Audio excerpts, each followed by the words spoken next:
I was raised to handle business. I was the only daughter out of 3 kids. My dad was locked up. My mama worked all the time.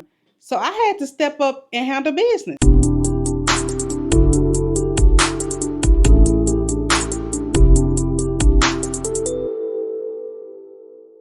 Hey everybody, thank y'all for coming back. I am Tiana, and today we are going to hit on a real topic that I do not see a lot of Black women talk about, especially in this situation. I already mentioned, with me being the only daughter out of 3 kids, that when my daddy went to prison when I was in the 3rd grade, I had to step up and help mama. I didn't have a choice but to step up and help. And honestly, in that moment, I felt like I wanted to, but I did not know how traumatic it would be. And even after he came home from prison and rejoined the family, I was still in that role of handle business. So imagine being molded into this independent, you don't need no man type of female, and then you get married and all of that is just supposed to suddenly change. Like, what? Now I'm not independent? Now you want me to shut up and follow? Yeah, baby, your girl was struggling. So I do want to go back and talk about this whole molded thing. So I realize now that I'm older that I was literally molded into a person that I did not like. I did not know who I was because I felt like I had to be who my mom raised me to be. Okay, now the independent side, yes. But as far as my attitude, and I'm not sure if my mom raised me that way or if some of the things that I went through made me that way. But I didn't like it.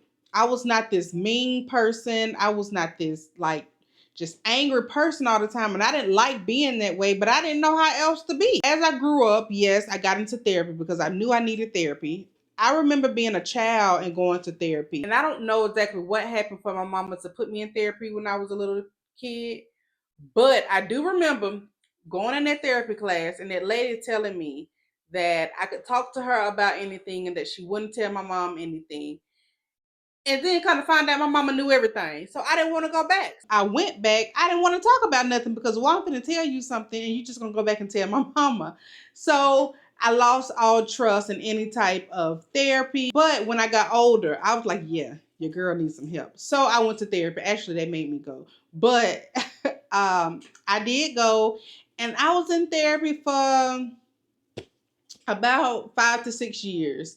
And when they say therapy is never really done, it's never really done. And I honestly did not know how much trauma I had stored somewhere in the back of my mind that made me the person that I was. It wasn't until after we had to uproot from our hometown and move because of my husband's military career that it all just came and hit me, like it literally came crashing down. And that's when I got into therapy. So that was around 2016 when I got into therapy, and I needed it. Your girl needed it.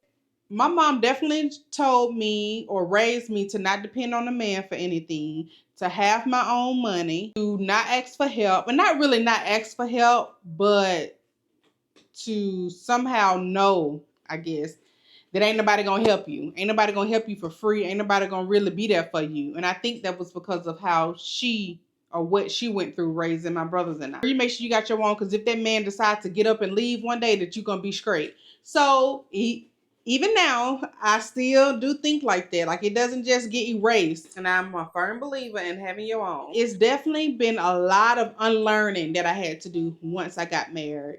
And not just getting married, because you can be married and you can stay like that and be unhappy, because my husband and I were unhappy because, and I'm not going to say just unhappy, we struggled through a lot of things because I wasn't allowing that man to be a man. And that's when we started butting heads and things were just clashing. Granted, I did meet my husband when I was 13 years old. So we were high school sweethearts. We are coming up on our 10-year wedding anniversary. We've been together about 17 years. So we have been together a long time. And we both have seen each other go through a lot. And we have grown through a lot. So I do believe that if I started dating somebody after my husband, and they met me how I was before I got into therapy, it wouldn't have worked. I would have been chunking the deuces so quick because I wouldn't have been, it would not have worked. In our marriage, especially in the early years, like I wouldn't even allow my husband to help. And that was one of the things that was hard for me because I'm not allowing him to help or I'm not asking him for help, but I'm still resenting him because he ain't helping. So that was one of the biggest, y'all gonna hear me say that's one of the biggest things. There was a lot of things that I had to be accountable, hold myself accountable for within that marriage. Even when he told me that he felt like I wasn't allowing him to be a man. Like he told me, if a man sit up here and express his feelings and tell you exactly what he's feeling, what he's thinking, like how you're making him feel, like at some point, us as women, we have to be like, you know what? He might be on to something. And that's what I had to do. I had to step back and realize that this man is literally telling me what could be a deal breaker for him. Like he is telling me what's gonna make him walk away.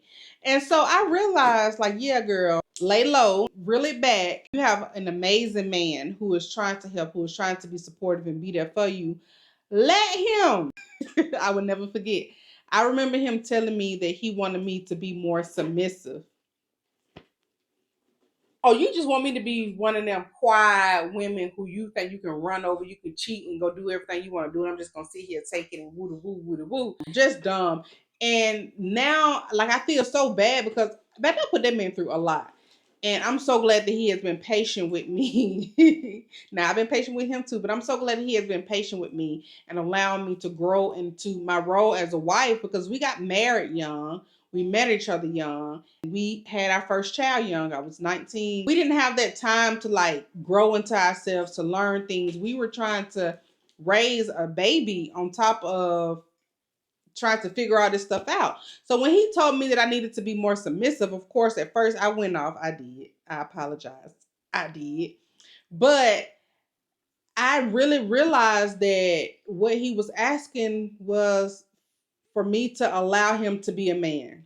I started reeling it back and reeling it in. Of course, there were some times where I'm like, hold on, because you said that with a little too much bass in your voice. Because what you trying to do?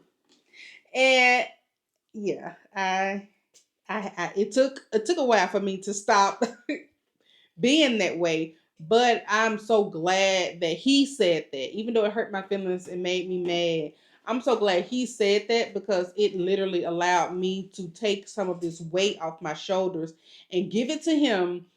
And it has been allowing me to be in my soft feminine space where I deserve to be, where we all deserve to be. It was at that point when things started to shift in our marriage. And once we started to put God back where he deserves, things started to just turn around. Of course, there has been times, I'm not going to say that we've been just completely happy, like rainbows and unicorns the entire time, because marriage is a lot of work. And there are going to be times throughout your marriage where you don't even like your spouse, but you love them. And I remember him being willing to do couples therapy or marriage therapy. And I was like, I'm telling you, I was a little crazy. I'm like, no, I'm gonna go to individual therapy because ain't no point in us working on no marriage. Like, we just need to work on ourselves and going on about our business. It worked. I learned so much about myself, and one of the biggest things I learned was that I loved everybody else way more than I loved myself. Girl, you don't even know who you are. Be who you truly are so that you can learn to love yourself. And when I did that, oh, even then, things shifted even more within my marriage because I felt like my husband was used to me loving him more than I loved myself. And I felt like, oh, he don't want to be with me now that I don't love his dirty drawers. I still loved him unconditionally, but it was just different because I was loving me and putting me first then. And I think, well, I know that he has learned to love me in a completely different light by seeing me put myself first. I have shown him how to love me, and like it's just completely different. Whew. Another thing my therapist told me when I was in therapy, and I would never ever forget, like it literally brings me to tears. And now that we are coming up on our 10-year anniversary, it just keeps playing in my head. She said, your parents did not choose you. Your husband chose you. Your husband chose to love you. He chooses to love you. He chose to marry you. Like it was a choice for him.